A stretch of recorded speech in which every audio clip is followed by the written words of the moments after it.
Hello guys! Hello para to sa lahat ng mga Virgo.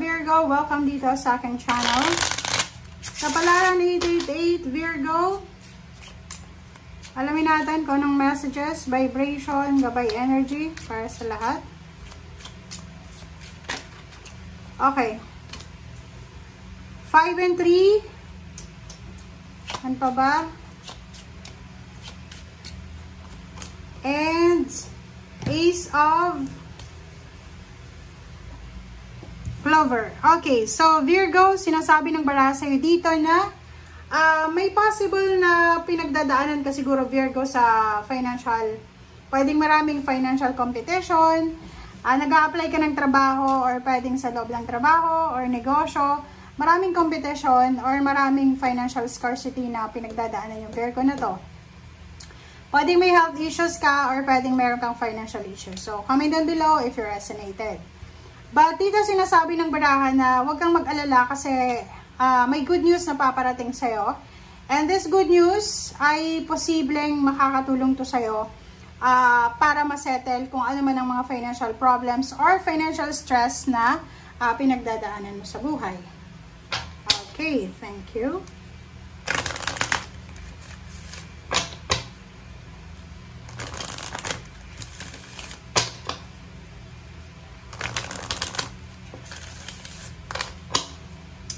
Okay, here we go.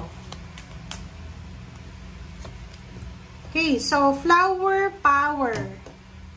Wow, Virgo. Siguro yung iba, yung iba hindi maniniwala dito. But if you are experiencing emotional and physical health problems, lalo na financial problems, flower power, sinasabi ng baraha kung mahilig ka sa bulaklak, spend time with flowers. And yung pag-amoy-amoy lang ng bulaklak or yung plants, kahit plants, iba yung pag-gardening, ay posibleng makatulong sa'yo para mag-heal ka. Diba? Para, like dito sa 5 of Pentacles, like for example, may mga financial problems sa'yo, health problems. Pwede tayong mag-heal sa pamamagitan ng nature, especially ng flower.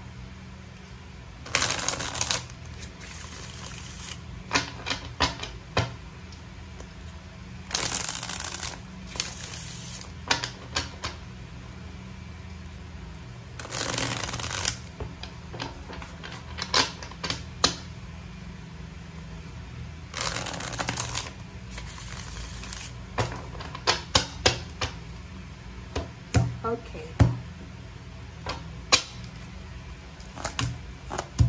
Okay, Virgo, first two cards natin.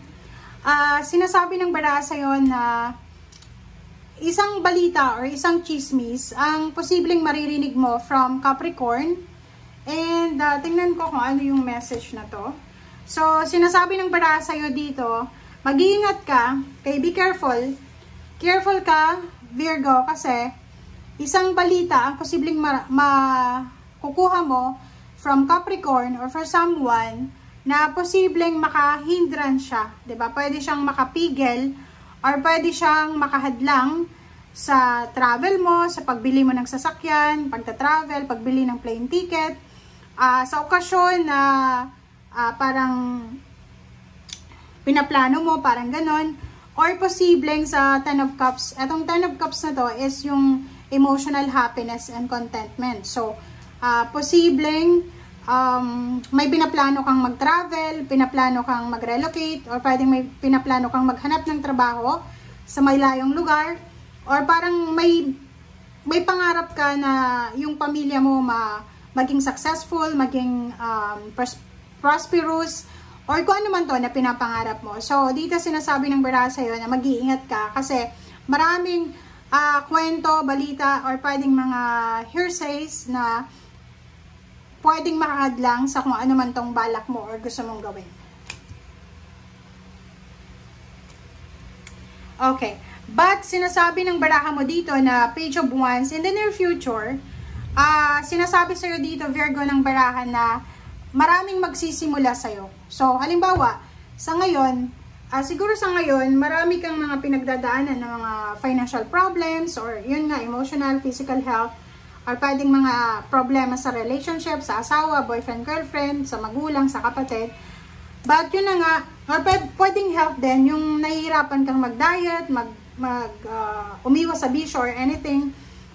But dito sa Empress, sinasabi ng baraha sa'yo na you have the opportunity, the universe will give you the opportunity to start over, di ba? To correct your mistakes, or to let go, or to reconnect, parang ganon. So, comment down below if you resonated. Oh, diba? So, it's confirmation siya. Tingnan mo to. Pumasok na naman siya. So, Virgo, sinasabi ng baraha sa'yo, mag-iingat ka talaga. Atong the devil na to is maybe, ano siya, maybe Capricorn or maybe Gemini. Ang dalawang zodiac sign na yan, posibleng siya ang makahadlang sa binabalak mong pagta-travel. Kasi, may Virgo dito, na binabalak niya, pwedeng parent mo siya, pwedeng mother mo, or pwedeng kaibigan or kakilala. Basta ano siya, Gemini and Capricorn.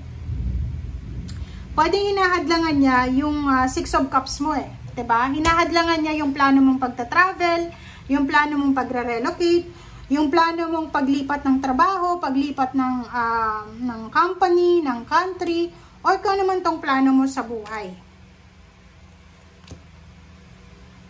Sinasabi ng baraha sa'yo dito, Virgo, na konting tiis pa, okay? Sa July, kung makakapaghintay ka pa sa July, sinasabi ng baraha na posibleng matanggap mo kung ano man itong financial na freedom or financial lump sum, payments, payouts, or pwedeng harvest season sa July, ang pwedeng magdala sa'yo ng sobrang happiness, and then contentment. So, halimbawa sa ngayon, may hinihintay ka, maybe last pay, ano ba yan na hinihintay mo? Inheritance, payments, payouts, bonuses, salary increase, or higher position. Sinasabi ng baraha na darating siya starting July of 2025. And, nakikita ko sa iyo dito, meron ditong Virgo na single. Single ka, Virgo. Sinasabi ng baraha, if you're single Virgo, nasa below 30 years old, guys, na single na Virgo, huwag kayong masyadong nakafocus sa relationship, okay? Kailangan nyo mag-focus sa sarili nyo. Kailangan nyo mag-focus sa personal freedom nyo, sa happiness nyo, sa contentment nyo. Relationship, the lover, sinasabi sa'yo ng baraha na huwag kang mag-focus kung ikaw ay single, below 30 years old. But, if you are married, if you are with someone else, or with someone, with partner, live-in partner, boyfriend, girlfriend, dito sinasabi ng baraha, focus ka sa relationship mo, and lalo na sa asawa mo, or sa commitment mo. Okay? Thank you guys for watching. Bye!